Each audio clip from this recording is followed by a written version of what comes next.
13편, 회상, 우리가 놓쳐버린 바다. 김유진이 보여준 사진 속 풍경은 박민준의 닫혀있던 기억의 문을 세차게 두드렸다. 특히 그의 시선을 사로잡은 것은 해질녘 동해를 배경으로 힘차게 날갯짓하는 갈매기의 모습이 담긴 사진이었다. 금빛으로 부서지는 윤슬과 어우러진 갈매기의 비상은 완벽한 자유의 상징처럼 보였다. 그는 그 사진에서 눈을 뗄 수가 없었다. 잿빛 겨울 바다가 아니었다. 그의 기억 속 바다는 언제나 눈이 시리도록 푸른 여름의 색을 띠고 있었다. 3년 전 여름이었다. 프로젝트 크로노스가 아직 조기 개발 단계였을 때 그에게는 지독한 열병처럼 사랑했던 연인 서연이 있었다. 밝고 웃음이 많았던 그녀는 늘 그의 삭막한 세상의 유일한 색깔이 되어주었다. 그날은 그들의 3주년 기념일이었다. 그녀는 몇 주 전부터 동해로 여행을 가자고 졸랐다. 복잡한 서울을 떠나 탁 트인 바다를 보며 둘만의 시간을 보내고 싶다고 했다. 그는 마지못해 주말 하루를 비웠다. 그의 머릿속은 온통 해결되지 않은 코드와 새로운 알고리즘에 대한 생각으로 가득 차 있었지만 서연의 실망한 얼굴을 보고 싶지는 않았다.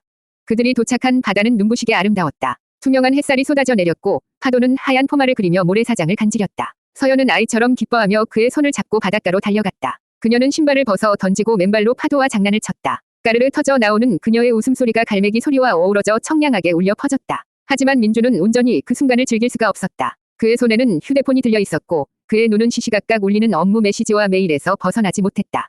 민준아, 이리 와봐. 물이 하나도 안 차가워. 서연이 그를 불렀지만 그는 급하게 처리해야 할 버그 리포트에 답장을 하느라 고개만 까딱거렸다. 잠깐만, 이것만 확인하고. 그의 잠깐만은 1시간이 넘게 이어졌다. 서연은 처음에는 이해한다는 듯 혼자서 바다를 즐겼다. 조개 껍데기를 줍기도 하고 모래 위에 그와 자신의 이름을 쓰기도 했다. 하지만 시간이 흐를수록 그녀의 얼굴에서는 웃음기가 사라졌다. 그녀는 결국 그에게 다가와 그의 손에서 휴대폰을 빼앗듯이 가져갔다. 너 지금 누구랑 여행 온 거야? 나야? 아니면 그 네모난 기계야? 그녀의 목소리에는 서운함이 가득했다. 민주는 그제야 자신이 무심했다는 것을 깨달았지만 그의 입에서 나온 말은 변명뿐이었다. 미안해, 서연아. 정말 중요한 문제라서 그랬어. 지금이 우리 프로젝트에 얼마나 중요한 시기인지 알잖아. 중요한 시기. 내 인생에서 중요하지 않은 시기가 있기는 했어. 1년 전에도, 2년 전에도 너는 항상 똑같은 말을 했어. 항상 다음으로, 미래로 모든 걸 미뤘지. 지금 우리가 함께 있는 이 순간은 너에게 아무런 의미도 없는 거야. 서연의 눈에 눈물이 고였다. 그는 당황했다. 그는 그녀를 위해 최선을 다하고 있다고 생각했다. 이 프로젝트를 성공시켜서 그녀에게 더 좋은 미래를 선물하고 싶었다. 하지만 그녀가 원했던 것은 거창한 미래가 아니라 함께 바다를 바라보며 웃을 수 있는 소박한 현재였다는 사실을 그는 이해하지 못했다. 그는 그녀를 안아주려 했지만 그녀는 그의 손을 뿌리쳤다. 됐어. 너는 그냥 내 세상에서 살아. 나는 거기에 들어갈 자리가 없는 것 같으니까. 그날 그들은 바다를 등지고 서울로 돌아왔다. 차 안에는 무거운 침묵만이 흘렀다. 그는 수없이 사과하고 싶었지만 무슨 말을 해야 할지 몰랐다. 그는 코드를 분석하고 문제를 해결하는 데에는 천재였지만 사랑하는 사람의 마음을 읽고 상처를 보듬는 데에는 서툴고 무능했다. 그 여행은 그들의 마지막 여행이 되었다. 얼마 지나지 않아 서연은 그의 곁을 떠났다. 그는 이별의 아픔조차 일에 대한 몰두로 애써 외면했다. 언젠가 성공하면 그녀도 자신을 이해해줄 것이라고 어리석은 기대를 하면서 기억의 파편들이 날카로운 유리 조각이 되어 그의 심장을 후벼 팠다. 그는 커피잔을 든 채 멍하니 허공을 응시했다. 그는 모든 것을 가졌다고 생각했지만 사실은 가장 소중한 것들을 제 손으로 놓쳐버린 바보였다. 그가 놓쳐버린 것은 단순한 연인이 아니었다. 그것은 그의 삶에서 몇 안 되는 따뜻하고 인간적인 순간들이었다. 눈부신 햇살, 부드러운 모래의 감촉, 그리고 사랑하는 사람의 웃음소리. 그는 그 모든 것을 스스로 버렸다. 14편, 당신, 지금 도망치는 거잖아요. 과거의 기억에서 헤어나오지 못한 박민준의 얼굴은 굳어 있었다. 그의 눈동자는 텅 비어 있었고 손에 든 커피잔은 미세하게 떨리고 있었다. 즐거워야 할 추억은 날카로운 통증이 되어 그의 현재를 잠식했다. 그는 자신도 모르게 깊은 한숨을 내쉬었다. 그 한숨 속에는 후회와 그리움, 그리고 돌이킬 수 없는 시간에 대한 무력감이 짙게 배어 있었다. 그의 변화를 김유진은 놓치지 않았다. 그녀는 사진 작업을 멈추고 턱을 괸 채 민준을 지켜보고 있었다. 처음에는 그저 피곤한 백수라고 생각했던 남자가 시간이 지날수록 다른 모습들을 보여주고 있었다. 대관령에서는 끔찍할 정도의 저질 체력이었지만 포기를 모르는 오기를 보여주었고 지금은 깊은 슬픔에 잠겨있는 듯 보였다. 그녀의 작가적 호기심이 발동했다. 이 남자는 대체 어떤 이야기를 품고 있는 걸까? 무슨 생각해요? 나라라도 잃은 사람처럼. 유진의 목소리가 그의 상념을 깨뜨렸다. 민주는 화들짝 놀라며 현실로 돌아왔다. 그는 자신의 감정을 들켰다는 사실에 당황하며 애써 표정을 감추었다. 아무것도 아닙니다. 그냥 옛날 생각이 좀 나서. 옛날 생각. 유진은 그의 얼굴을 빤히 쳐다보았다. 그녀의 시선은 마치 엑스레이처럼 그의 내면을 투과하는 것 같았다. 민주는 그 시선을 피하며 창밖으로 고개를 돌렸다. 좋은 기억은 아닌가 보네요. 표정이 아주 엉망진창인데. 수원에서도 그러더니 여기서도 그러네. 당신 계속 무언가로부터 도망치고 있는 것 같아요. 유진의 말은 조용했지만 카페 안의 모든 소음을 집어삼킬 만큼 강력한 힘이 있었다. 그것은 단순한 추측이 아니라 본질을 꿰뚫는 확신에 찬 목소리였다. 민준의 심장이 철렁 내려앉았다. 정곡을 찔렸다. 그는 지금껏 시스템에 의해 강제로 끌려다니고 있다고 생각했다. 하지만 어쩌면 그는 스스로 도망치고 있었던 것인지도 몰랐다. 실패한 자신으로부터, 망가진 과거로부터, 그리고 그 모든 것을 책임져야 하는 현실로부터. 내가 뭘 안다고 함부로 말하는 겁니까? 그의 목소리가 날카롭게 튀어나왔다. 그것은 방어 기제였다. 자신의 약한 부분을 들킨 동물이 본능적으로 가시를 세우는 것과 같았다. 유진은 그의 반발에 전혀 동요하지 않았다. 그녀는 오히려 차분하게 말을 이었다. 뭘 아는 건 없죠. 하지만 보여요. 당신 눈 계속 과거를 보고 있잖아요. 지금 여기 이 바다를 보는 게 아니라 당신 기억 속의 다른 바다를 보고 있는 거. 맞죠? 민주는 아무런 대답도 할 수 없었다. 그녀는 정확했다. 그의 몸은 강릉에 있었지만 그의 영혼은 3년 전 서영과 함께였던 여름 바다를 헤매고 있었다. 도망치는 건 나쁜 게 아니에요. 때로는 도망쳐야 살 수 있는 거니까. 그런데 말이죠. 계속 도망만 치다 보면 결국 길을 잃게 돼요. 자기가 어디서부터 왔는지, 어디로 가야 하는지 전부 잊어버리게 된다고요. 유진은 잠시 말을 멈추고 커피를 한 모금 마셨다. 그녀의 눈은 여전히 민준에게 고정되어 있었다. 당신, 지금 딱 그래 보여요. 길 잃은 사람, 회사를 그만두고 머리를 식히러 나왔다. 거짓말. 당신은 머리를 식히는 게 아니라 텅 빈 머릿속에 숨으려고 하는 거잖아요. 아무것도 생각하고 싶지 않아서, 아무것도 느끼고 싶지 않아서. 그녀의 말 한마디 한마디가 비수처럼 날아와 그의 가슴에 박혔다. 그는 처음으로 자신의 내면을 이토록 정확하게 들여다보는 사람을 만났다. 의사도, 동료도, 심지어 가족조차도 그의 겉모습만 보고 섣부른 위로나 동정을 건넸을 뿐이었다. 하지만 이 무례하고 살살맞은 여자는 그의 가장 깊은 곳에 숨겨진 상처와 두려움을 정확히 짚어내고 있었다. 민주는 주먹을 꽉 쥐었다. 분노와 당혹감, 그리고 이상하게도 아주 작은 안도감이 뒤섞인 복잡한 감정이 휘몰아쳤다. 그는 그녀에게 소리치고 싶었다. 당신이 뭔데 나에 대해 아는 척하는 거냐고. 하지만 그의 입은 떨어지지 않았다. 왜냐하면 그녀의 말이 모두 사실이었기 때문이었다. 그는 도망치고 있었다. 그는 길을 잃었다. 그리고 그는 누군가 자신의 길 이름을 알아봐 주기를 간절히 바라고 있었는지도 모른다. 15편, 오대산 얼정사, 분노의 108배. 김유진의 말은 박민준의 가슴에 박힌 파편이 되어 그를 계속해서 괴롭혔다. 그는 그녀의 시선을 피해 도망치듯 카페를 나섰다. 밖으로 나오자 차가운 바닷바람이 그의 뺨을 세차게 때렸다. 하지만 그 바람조차 그의 머릿속을 식혀주지는 못했다. 당신, 지금 도망치는 거잖아요. 그녀의 목소리가 이명처럼 귓가에서 떠나지 않았다. 부정하고 싶었지만 그의 영혼은 그 말이 진실임을 알고 있었다. 그는 정처 없이 걸었다. 어디로 가야 할지, 무엇을 해야 할지 알 수 없었다. 그의 마음은 거친 폭풍우가 몰아치는 바다처럼 요동쳤다. 그때 그의 눈앞에 어김없이 푸른 시스템 장이 나타났다. 분노가 치밀었다. 이 정체불명의 시스템이야말로 모든 문제의 근원이었다. 자신을 방 안에 평화롭게 내버려 두지 않고 억지로 세상 밖으로 끌어내어 상처를 후벼 파는 잔인한 가해자였다. 다음 메인 퀘스트가 생성됩니다. 퀘스트, 마음을 비우는 길. 내용, 오대산 얼정사로 이동하여 대웅전에서 108배를 올리시오. 제한 시간, 24시간. 보상, 정실력 플러스 5, 새로운 스킬 슬롯 개방. 실패 시, 통제 불능의 감정 기복 페널티 부여. 108배, 마음을 비우는 길이라니, 가소로웠다. 지금 그의 마음은 비우고 싶어도 비울 수 없는 분노와 혼란으로 가득 차 있었다. 그는 시스템의 명령에 반항하고 싶었지만, 실패 시의 페널티는 그가 감당할 수 있는 것이 아니었다. 그는 결국 오대산으로 향하는 버스에 올랐다. 산으로 들어가는 길은 깊고 고요했다. 속세의 소음이 멀어지고, 차창 밖으로는 장엄한 자연의 풍경이 펼쳐졌다. 하지만 그의 눈에는 아무것도 들어오지 않았다. 월정사에 도착한 그는 곧장 대웅전으로 향했다. 평일에 산사는 한적했고 은은한 향냄새와 풍경 소리만이 경내를 감돌고 있었다. 그는 대웅전 안으로 들어가 부처님을 향해 섰다. 그리고 첫 번째 절을 시작했다. 무릎을 꿇고 이마를 바닥에 대고 다시 일어서는 행위를 반복했다. 처음에는 그저 기계적인 움직일 뿐이었다. 하지만 절의 횟수가 늘어날수록 그의 내면에 억눌려 있던 감정들이 격렬하게 터져나오기 시작했다.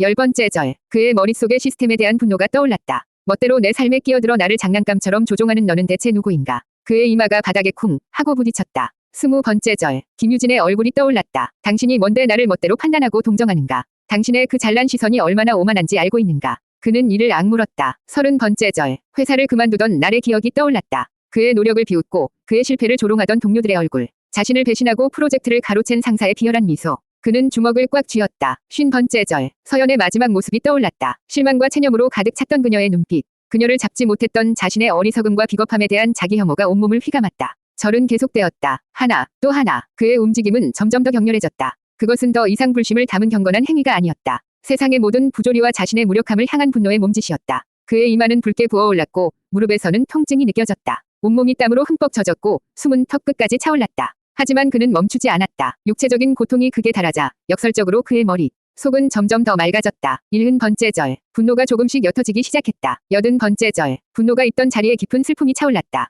90번째 절, 슬픔은 후회가 되었다. 그리고 마침내 108번째 절, 그가 마지막으로 이마를 바닥에 대고 천천히 몸을 일으켰을 때 그의 마음속에는 아무것도 남아있지 않았다.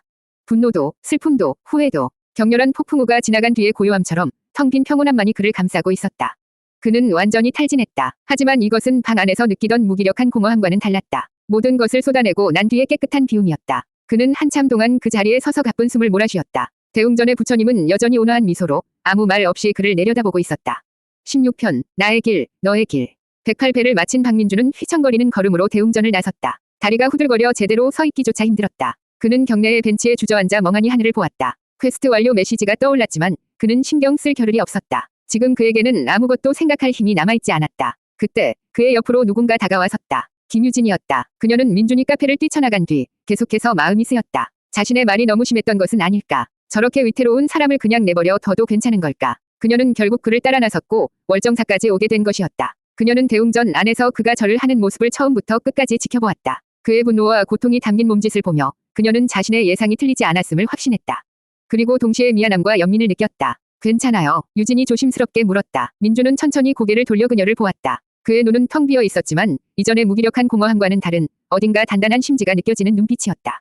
당신이 여기 왜 있습니까? 그의 목소리는 낮고 차분했다. 하지만 그 안에는 분명한 날이 서 있었다. 유진은 그의 반응에 잠시 할 말을 잃었다. 그냥 걱정돼서 와봤어요. 아까 내가 한 말이 좀 심했던 것 같아서. 걱정, 동정 말입니까? 민주는 자리에서 일어났다. 그는 유진을 똑바로 마주보며 말을 이었다. 당신 말이 전부 맞습니다. 나 도망치고 있었어요. 내 과거로부터, 실패한 내 자신으로부터. 모든 게 엉망진창이라서 어떻게 해야 할지 몰라서 그냥 도망만 쳤어요. 이제 만족합니까? 그의 목소리는 점점 커졌다. 그것은 그가 처음으로 자신의 상태를 인정하고 타인 앞에서 솔직하게 드러내는 순간이었다. 유진은 그의 기세에 눌려져도 모르게 한 걸음 뒤로 물러섰다. 그래서 뭐요? 그게 당신이랑 무슨 상관인데요? 왜 자꾸 나를 들쑤시고 아는 척하고 멋대로 판단하는 겁니까? 그의 외침이 고요한 산사에 울려 퍼졌다. 유진은 잠시 입술을 깨물더니 이내 단호한 목소리로 대답했다. 상관 있으니까. 길 잃고 헤매는 사람이 눈앞에 보이는데 어떻게 그냥 모른 척하냐고요. 당신 눈 얼마 전에 사고로 잃은 내 친구 눈이랑 너무 닮았단 말이에요. 그 애도 당신처럼 항상 도망만 쳤어. 괜찮다고 혼자 할 수 있다고 하다가 결국 자기 길을 영영 잃어버렸다고요.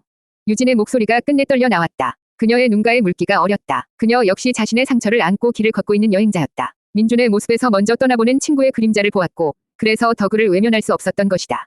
두 사람 사이에는 무거운 침묵이 흘렀다. 서로의 상처를 확인한 그들은 더 이상 서로에게 날을 세울 수 없었다. 하지만 그렇다고 해서 서로를 온전히 이해하고 보듬을 수도 없었다. 그들은 너무나 다른 사람이었다. 상처를 드러내고 부딪혀야 치유된다고 믿는 유진과 스스로의 힘으로 조용히 상처를 감내해야 한다고 생각하는 민준. 그들의 길은 결코 하나가 될 수 없었다. 민준이 먼저 입을 열었다. 당신의 방식대로 위로받고 싶지 않습니다. 마음은 고맙지만 나를 그냥 내버려 두세요. 나는 내 방식대로 이 길을 가야만 합니다. 그의 말은 거절이었지만 그 안에는 존중이 담겨 있었다. 유진도 그의 뜻을 이해했다. 그녀는 눈물을 닦고 희미하게 웃으며 고개를 끄덕였다. 알겠어요. 더 이상 오지랖 안 부릴게요. 대신 약속 하나만 해요. 절대로 포기하지 않겠다고. 당신 길의 끝이 어디인지는 모르겠지만 적어도 길 위에서 쓰러지지는 말라고요. 민주는 대답 대신 그녀를 잠시 바라보다가 말없이 돌아섰다. 그는 월정사의 명물인 전나무 숲길을 향해 걸어갔다. 유진은 그가 숲속으로 완전히 사라질 때까지 그 자리에 서서 그의 뒷모습을 지켜보았다.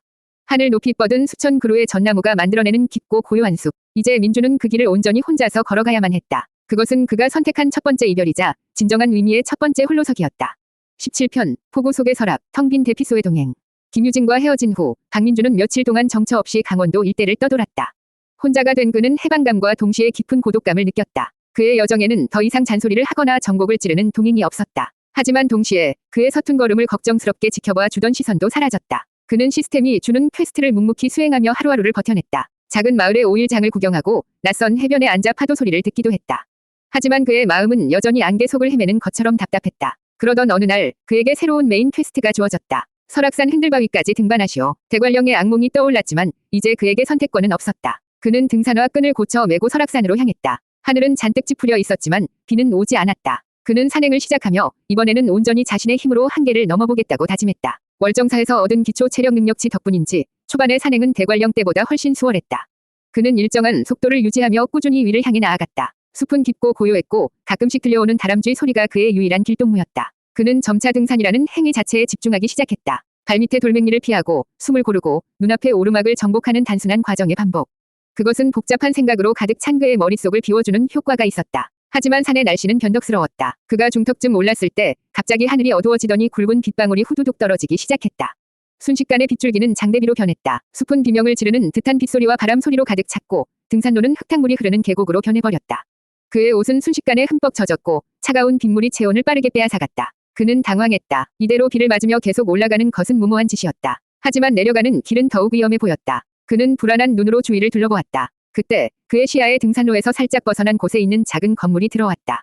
등산객들을 위한 무인 대피소였다. 그는 거의 기다시피 대피소를 향해 달려갔다. 낡은 나무 문을 밀고 안으로 들어서는 순간 그는 안도의 한숨을 내쉬었다. 하지만 그 안도감은 곧 놀라움으로 바뀌었다. 대피소 안에는 먼저 온 손님이 있었다. 젖은 머리카락을 수건으로 털며 축축한 나뭇가지로 불을 피우려고 애쓰고 있는 사람. 김유진이었다. 그녀 역시 갑작스러운 폭우에 이곳으로 피신한 모양이었다. 그녀의 옆에는 전문가용 카메라가 방수 가방에 소중하게 담겨 있었다. 아마도 궂은 날씨에 설악산을 사진에 담기 위해 이곳에 왔을 터였다. 그녀는 민준을 발견하고는 토끼처럼 눈을 동그랗게 떴다. 아니, 당신이 어떻게 여길? 그녀의 목소리에는 놀라움과 당혹감이 뒤섞여 있었다. 민준 역시 마찬가지였다. 다시는 마주칠 일이 없을 거라고 생각했던 인연이 이런 최악의 상황에서 다시 이어질 줄은 꿈에도 몰랐다.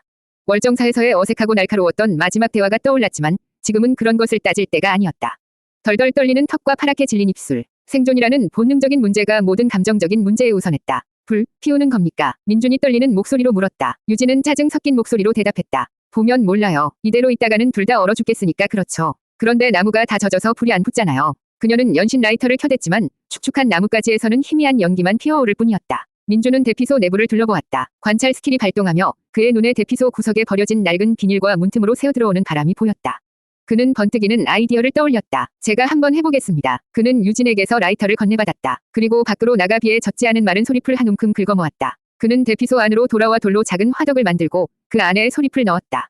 그리고 낡은 비닐을 잘게 찢어 불쏘시개로 사용했다. 마지막으로 문틈을 자신의 젖은 외투로 막아 바람을 차단했다. 유진은 그의 침착하고 논리적인 행동을 위회라는 듯 지켜보고 있었다. 그가 라이터를 켜자 비닐이 녹아내리며 마른 소리패 불이 옮겨붙었다. 작은 불씨가 피어오르자 그는 조심스럽게 마른 나뭇가지를 올렸다. 불씨는 위태롭게 흔들리다가 이내 조금씩 타오르기 시작했다. 마침내 작은 모닥불이 대피소 안에 피어올랐다. 주황색 불빛이 그들의 파랗게 질린 얼굴을 비추었고 따뜻한 온기가 퍼져나가기 시작했다.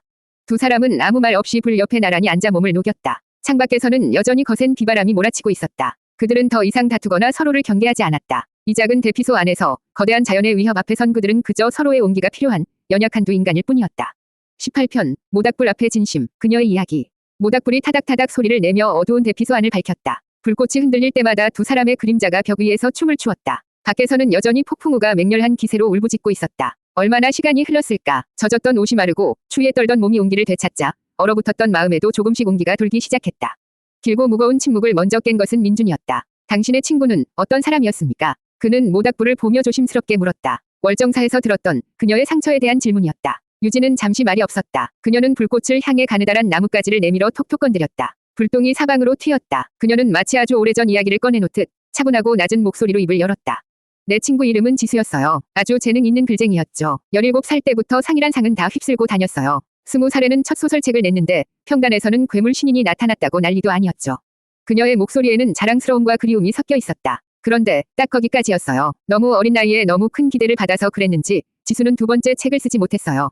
쓰고 지우고 찢어버리기를 반복했죠. 사람들은 왜 다음 책이 안 나오냐고 재촉했고 출판사는 매일같이 닥달했어요. 지수는 점점 더 자기만의 동굴 속으로 들어갔어요. 민준은 숨을 죽인 채 그녀의 이야기를 들었다. 지수라는 친구의 이야기는 마치 자신의 이야기처럼 들렸다. 천재라는 꼬리표, 사람들의 기대, 그리고 그 무게에 짓눌려 망가져가는 영혼. 나는 옆에서 지켜보는 게 너무 답답했어요. 그래서 맨날 잔소리를 했죠. 너는 재능 있잖아. 할 수 있어. 왜 그렇게 약한 소리만 해. 그냥 쓰면 되잖아. 지금 생각하면 정말 바보 같은 말이었는데 그때는 그게 지수를 위한 최선이라고 생각했어요. 나는 지수의 고통을 이해하려고 하지 않고 내 방식대로만 몰아붙였던 거예요. 그녀의 목소리가 희미하게 떨렸다. 그러던 어느 날 지수가 나한테 말했어요. 유진아, 나 그냥 다 버리고 멀리 여행이나 갈까봐. 아무도 나를 모르는 곳으로 가서 그냥 예쁜 풍경이나 실컷 보고 싶다. 나는 그때도 정신 못 차리고 화를 냈어요. 도망치지 마, 지수야. 여기서 부딪혀서 이겨내야지. 그게 내가 지수한테 한 마지막 말이었어요. 유진은 고개를 숙였다. 그녀의 어깨가 가늘게 떨리고 있었다. 며칠 뒤에 지수는 자기가 살던 원룸에서 스스로 세상을 떠났어요. 유서에는 가고 싶었던 여행지 목록만 빼곡하게 적혀 있었죠. 설악산, 제주도, 경주, 그리고 아주 많은 곳들. 민준은 아무 말도 할 수 없었다. 그저 타오르는 불꽃만 바라보았다. 대피소 안은 두 사람의 침묵과 모닥불 소리로 가득 찼다. 그 애가 떠나고 나서야 깨달았어요. 내가 얼마나 잔인하고 무지했는지. 나는 친구를 위로한 게 아니라 벼랑 끝으로 몰아붙였던 거예요. 그래서 결심했어요. 지수가 가고 싶어 했던 곳들을 내가 대신 가주기로. 그리고 그곳의 가장 아름다운 모습을 사진에 담아서 하늘에 있는 지수한테 보여주기로.